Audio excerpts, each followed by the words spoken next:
Buenas tardes. Hoy tenemos en el CSDEN una conversación especialmente grata.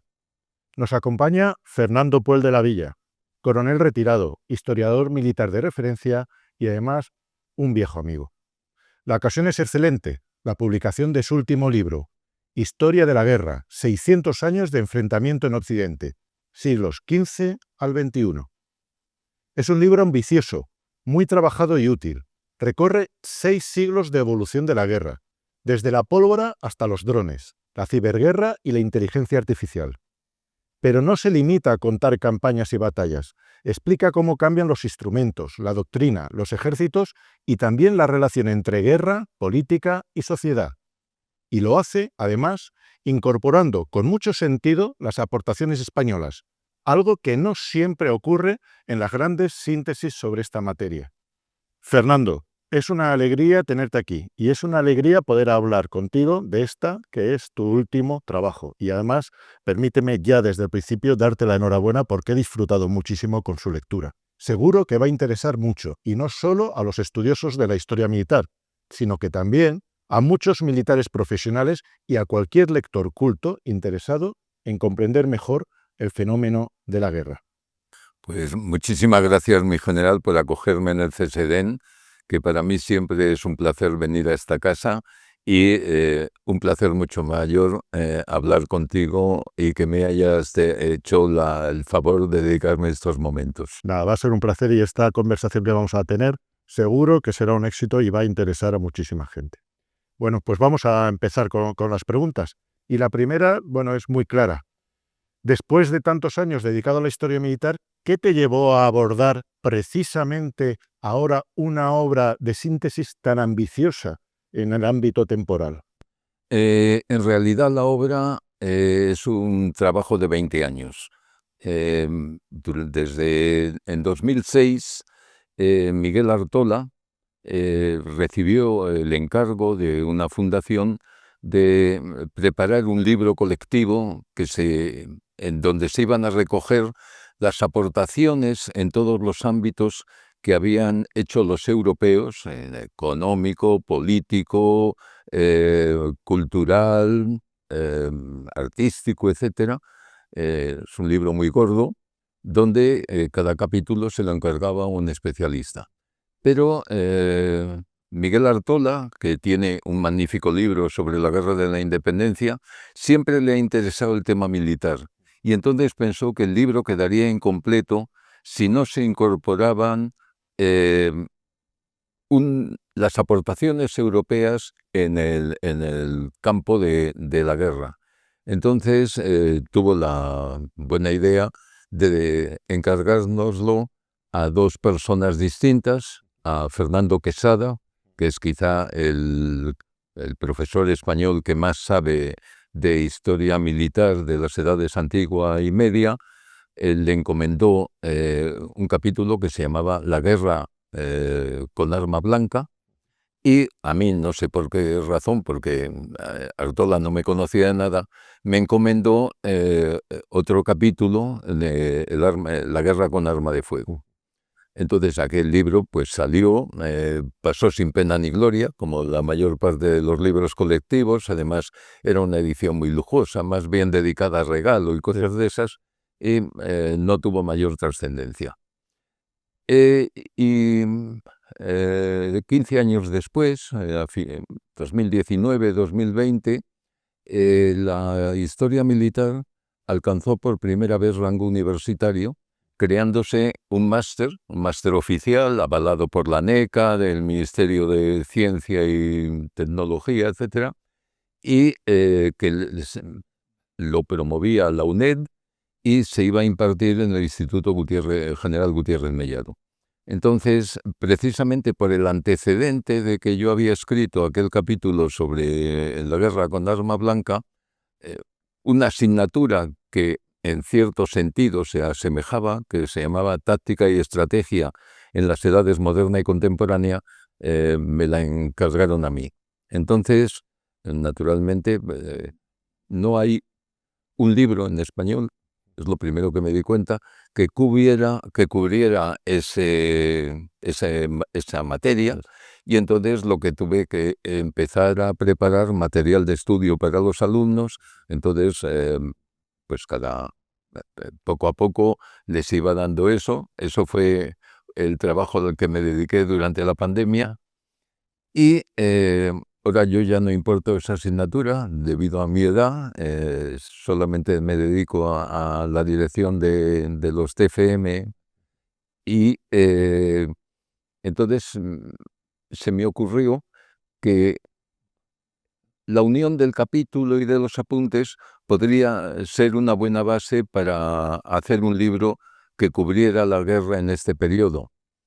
Se lo propuse al editorial Espasa, que estaba en deuda con ellos porque se habían quedado un poco tristes porque no publicaron el libro de Saru. Y dijeron que sí, y la verdad es que les entusiasmó. Y luego el libro tiene otra ventaja añadida, que es que lo ha prologado el GEME, lo cual yo creo que es un honor por mi parte y un mérito para el libro. Sí, no, es una magnífica tarjeta de presentación, efectivamente. Fernando, ha quedado muy claro esos orígenes de este nuevo libro. Me gustaría ahora que me contestaras en la introducción dejas claro que en español faltaba una obra de conjunto de estas características. ¿Había también en este libro una voluntad intencional de cubrir esa carencia y de ofrecer una síntesis propia, escrita desde aquí, desde España? Evidentemente, o sea, a mí podríamos decir que me daba rabia que tanto cuando preparé el capítulo como cuando preparaba los apuntes tenía que acudir necesariamente a obras básicamente en inglés. Entonces, para mí, mi obra de cabecera fue una obra que lamentablemente no está traducida al español y que lo considero vital, que es la War in European History de Michael Howard, que se publicó en 1976. Está totalmente olvidada, pero es un libro verdaderamente maravilloso. Este era el profesor de Historia de la Guerra en la Universidad de Oxford, y después pues fui ampliando conocimientos, pero siempre con historiografía británica, fundamentalmente Jeremy Black, Fuller, Kegan, Parker, etc. Y luego infinidad ya de obras menores, que estos me iban abriendo el horizonte, pero siempre me encontraba con que no había escrito en español, ni publicado en español, ni muchas de estas obras estaban traducidas al español. Entonces se me ocurrió que era bueno que los lectores españoles dispusieran de una obra que les diera una síntesis de cómo ha evolucionado la guerra a lo largo de la historia, ceñida de una parte al horizonte occidental, porque creo que es más cercano a él y lo entendería mejor, porque muchas de las obras de estos grandes autores británicos amplían la perspectiva y hablan de la guerra en Asia, la guerra en África, la guerra en todos los continentes, que naturalmente son obras además quizá de carácter exageradamente académico. O sea, no son obras normales para un lector, obras para un lector normal. Y luego venirme acá en el tiempo, es decir, cosas con las que el lector estuviera más o menos familiarizado, porque si hablábamos de ballestas o de lanzas y de cosas de esas, pues yo creo que tendría menos interés para el lector, porque el afán de este libro fundamentalmente es dirigirse a un público muy amplio y darle una especie de panorama de cómo ha evolucionado la guerra en los tiempos modernos.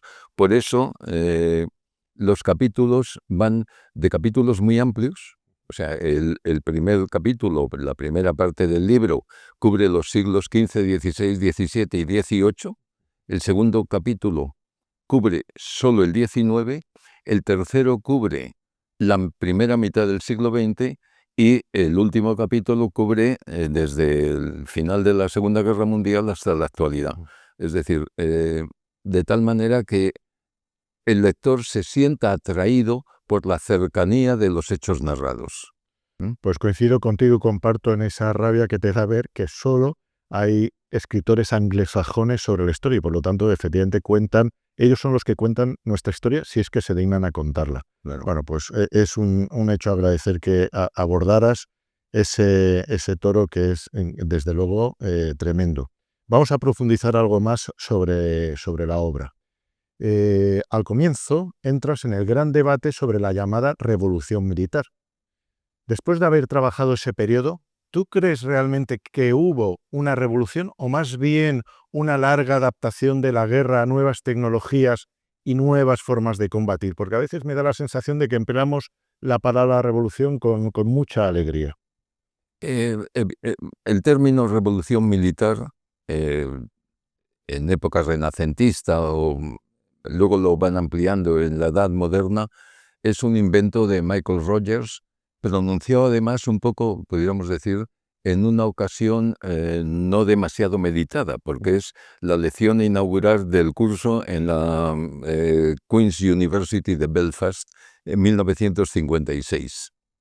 Naturalmente, el ámbito era muy restringido, aunque se publicó, pero pasó totalmente desapercibido hasta que 20 años después Geoffrey Parker lo rescató. Y entonces primero publicó un artículo en una importantísima revista de historia militar, el Journal of Military History de Estados Unidos, y empezó a tener, pudiéramos decir, proyección el término. Estamos hablando ya de 1976. Y después publica un libro en el cual profundiza en esta materia, que sale prácticamente a continuación, publicado por la Cambridge University Press, o sea que también tiene, podríamos decir, una gran proyección en el mundo anglosajón. Esto inmediatamente despertó un debate entre partidarios y detractores, es un debate meramente historiográfico, sobre si el término revolución militar de la Edad Moderna era algo adecuado o no. Entonces, los partidarios, evidentemente, decían que sí, que pega perfectamente el término revolución militar. Sin embargo, los detractores dicen que en principios del siglo XVI, no se produjo una revolución militar, porque la introducción del arma de fuego en el campo de batalla fue muy lenta. Fue pausada. Porque naturalmente tener un artilugio en las manos que explotaba y cosas de esas, pues la gente no lo recibía muy contento. Y que lo que hace realmente, lo que se hace en esa época es adecuar la tratadística grecorromana que acaban de descubrir los pensadores De la época. renacentistas italianos, fundamentalmente, adecuar esa tratadística, que podríamos decir se coloca en un puntal, a la aparición del arma de fuego. Y, sin embargo, los detractores del término revolución moderna se inclinan mucho más que sí se puede hablar de revolución, la derivada de la revolución industrial en el siglo XIX, o evidentemente la derivada de la fisión del átomo en la segunda mitad del siglo XX, y el debate se produce en 1996, cuando la revolución digital estaba, pudiéramos decir, apareciendo. Y dicen que eso sí son verdaderamente revoluciones, porque evidentemente, por ejemplo, de 1996 a hoy han pasado 30 años, que no es nada, y la guerra ha dado un cambio verdaderamente revolucionario. Entonces, que no se debe aplicar como el término revolución militar y que todos los historiadores digan que eso se refiere al siglo XVI, cuando ha habido revoluciones militares mucho más importantes en épocas más recientes. Muy bien, pues vamos a seguir haciendo ese recorrido y vamos a entrar ahora en lo que considero un mérito, ¿no? Que es que uno de los méritos del libro es que incorpora con naturalidad las aportaciones españolas a la evolución del arte de la guerra. ¿Cuáles dirías que son las más importantes o quizá las que más injustificadamente han sido olvidadas, como hablábamos antes, por esos autores anglosajones? fundamentalmente la tratadística militar española del siglo XVI. Es decir, en el siglo XVI los españoles eran los referentes mundiales de cómo había que hacer la guerra. El progenitor de todo eso, evidentemente, es el Gran Capitán, pero el Gran Capitán lamentablemente no escribió una sola línea en su vida, excepto las famosas cuentas que se conservan en el Tribunal de Cuentas, y seguramente no las escribiría él, pero al menos las firmó. Pero la teoría de la guerra que él practicó no la puso nunca por escrito. De lo que sí se encargaron sus, llamémosle, discípulos, fundamentalmente Sancho de Londoño, Diego de Álava, Bernardino de Mendoza y Cristóbal de Rojas en el siglo XVI. Y luego, en el siglo XVII, siguen otros ilustres nombres que también van desarrollando la doctrina del Gran Capitán. Tenemos que llegar al siglo XVIII con la aparición del Marqués de Santa Cruz de Marcenado, donde sus reflexiones militares, que son nada menos que 10 tomos, es un libro omnicomprensivo, donde por primera vez se olvidan de los tratadistas grecorromanos. Es decir, la guerra ha sufrido tal evolución durante el siglo XVII que hay que explicarla de otra forma. Y a mi juicio, el principal mérito del Marqués de Santa Cruz de Marcenado es que pone en relación la guerra con la política, lo cual tampoco se le atribuye a él, sino que se le atribuye a Clausewitz un siglo más tarde. Y luego también me producía, ¿verdad?, indignación que dos libros famosísimos, el de Edward Mead Earl y el de posterior de Peter Parrett, que no mencionen a un solo tratadista español.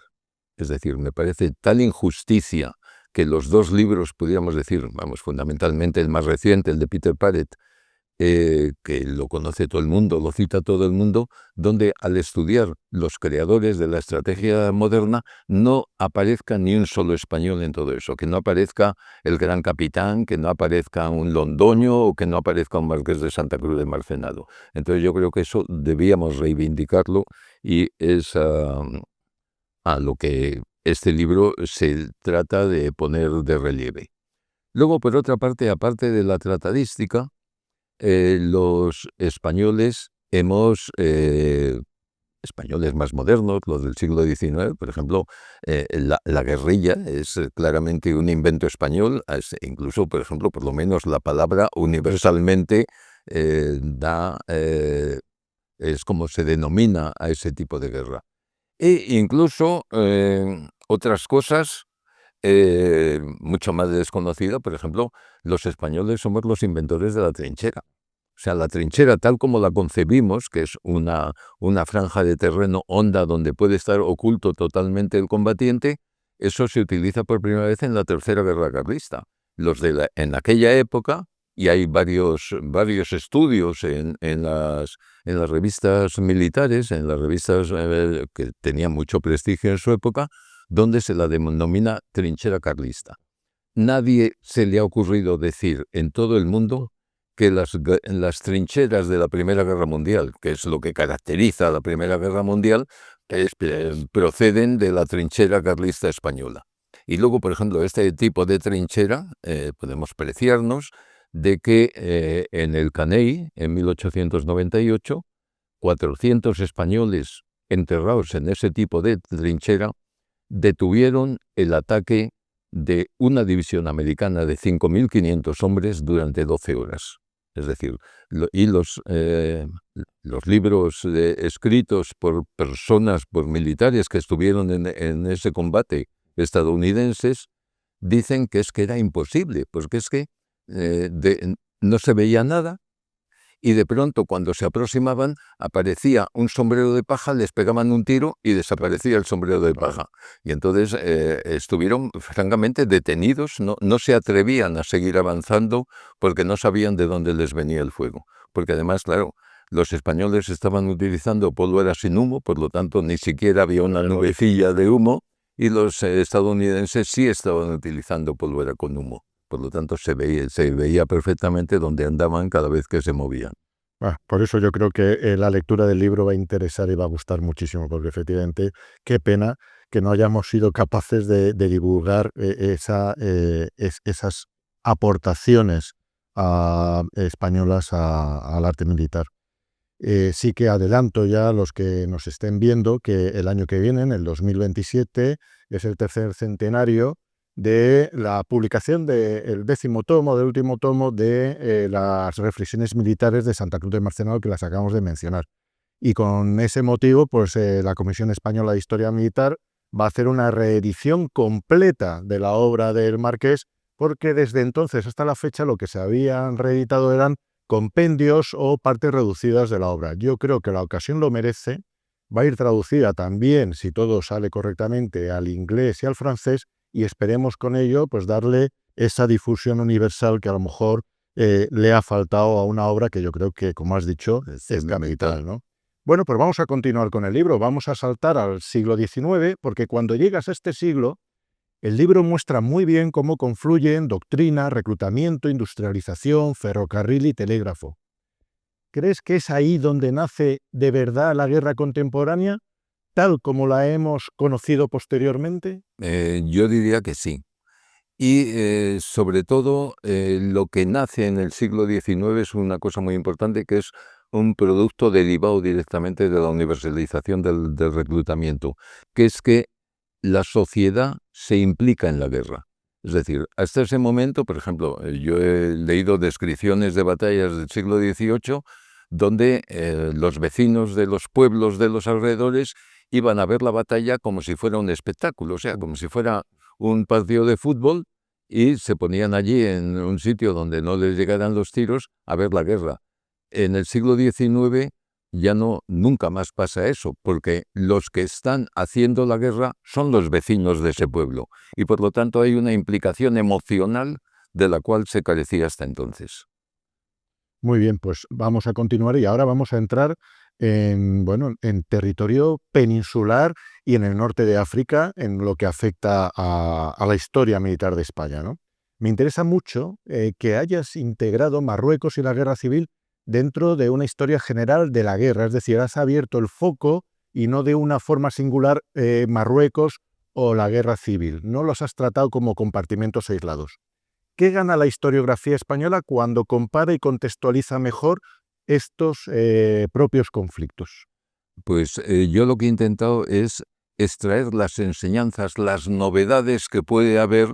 Eso va en la tercera parte del libro, que es la que estudia la primera mitad del siglo XX, donde creo que no podía faltar una referencia a las campañas de Marruecos, que prácticamente inundan desde 1909 a 1927, es decir, es una campaña larguísima de casi 20 años de duración. No podía estar ajena al libro.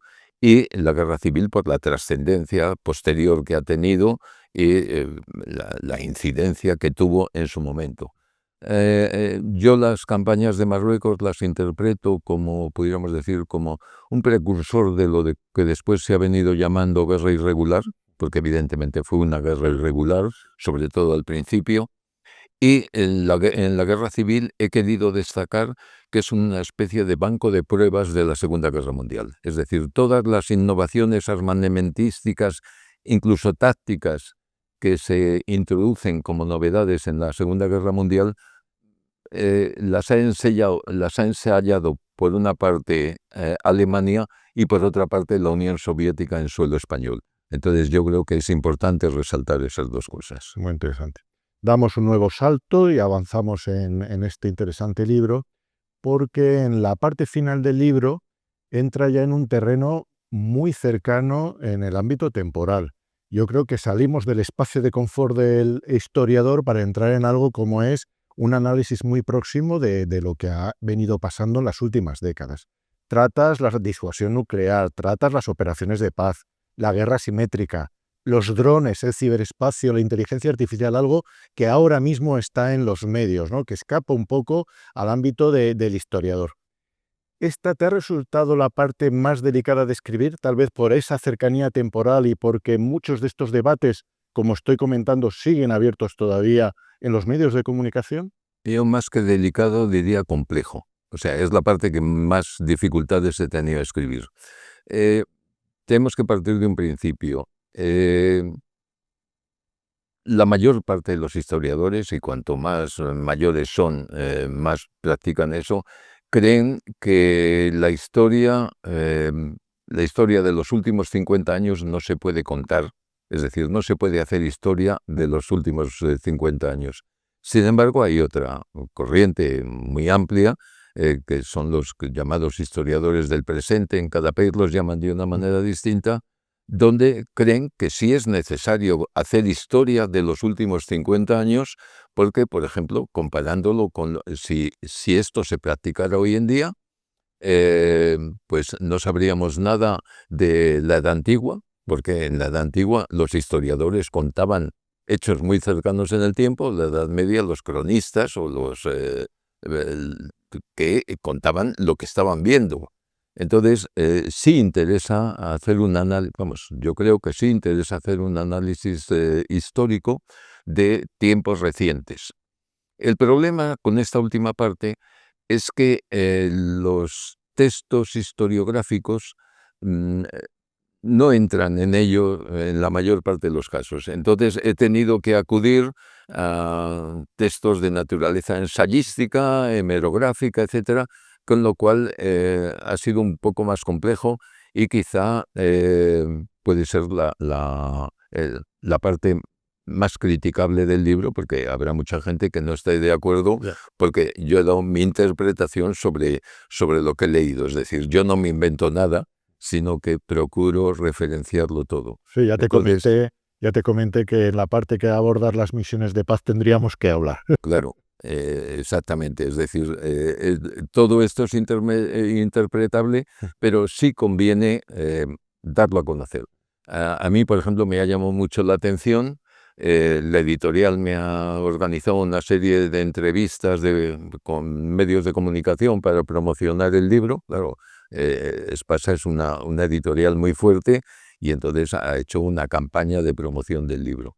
Y con los periodistas que me entrevistaban, por ejemplo, echaban de menos que yo no hable de Ucrania con la misma profundidad que puedo haber hablado de Vietnam, por ejemplo. De Vietnam se sabe muchísimo, de Ucrania realmente, como todos sabemos, la primera víctima de la guerra es la verdad. Por lo tanto, lo que nos están contando de Ucrania, pues sabe Dios qué hay de verdad y qué hay de mentira. Incluso, muy recientemente, una periodista chilena que me entrevistó por Zoom me preguntaba que por qué no hablaba de la intervención estadounidense en Irán.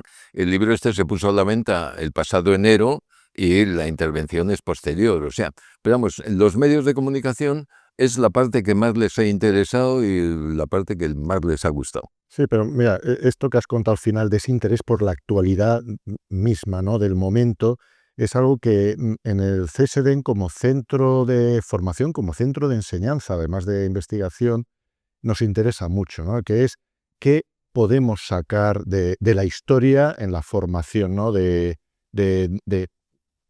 académica militar.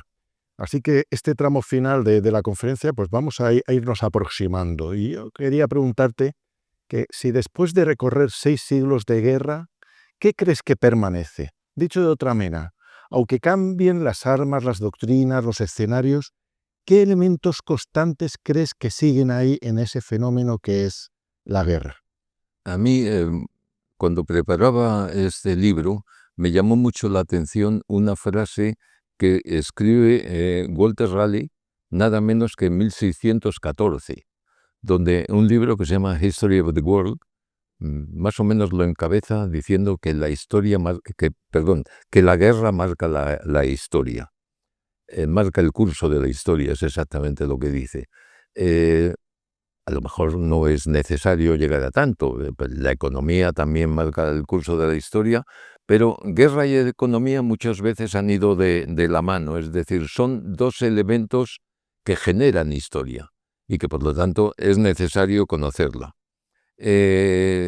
Incluso Charles Tilly, en la Universidad de Princeton, nada menos, en su libro Coercion, Capital and the European States, dice que la guerra está en la base de la creación de los estados nacionales, lo cual no es ninguna novedad, pero vamos, es importante que eso se diga, que los estados nacionales, tal como los concebimos hoy en día, se formaron en las guerras. las fronteras actuales europeas, todas están marcadas por la guerra. Evidentemente la guerra continuará siendo, desgraciadamente, yo creo que ha sido, es y será un fenómeno del cual la humanidad la seguirá sufriendo. Pero yo creo que lo más importante de la guerra, los valores más importantes de la guerra, no son tanto los elementos materiales, es decir, los armamentos varían, los procedimientos varían, pero los valores morales yo creo que es lo que prima, lo que caracterizará siempre a un ejército combatiente. Eh, la disciplina, el espíritu de servicio, el compañerismo sobre todo, la confianza en el mando, esos son valores que perdurarán siempre indistintamente de los armamentos sofisticadísimos que tengamos en la mano o de los cambios que haya en los procedimientos. No, coincido contigo plenamente. Yo creo que el elemento de continuidad en la historia de la guerra es el factor humano. El hombre ha estado siempre presente con sus virtudes, con sus defectos, con sus ambiciones y por lo tanto, sin entender al hombre es difícil poder hacer una interpretación, una aproximación histórica a la guerra, ¿no? Y hablando de hombres, ¿no? Si es un militar profesional quien cierra tu libro después de leerlo con atención, ¿qué te gustaría que encontrara en él? ¿Cultura general, capacidad de reflexión, sentido histórico, criterio profesional? Hombre, yo creo que cada hombre es un mundo, entonces es muy difícil dictaminar qué es lo que cada cual podrá sacar de él. Eh, yo creo que sería una presunción decir que es un libro de lectura obligada para cualquier militar, pero yo creo que cualquier militar puede, le convendría leer este tipo de literatura, no solo historia de la guerra, sino también historia de su propio ejército. Es necesario que lo conozcamos.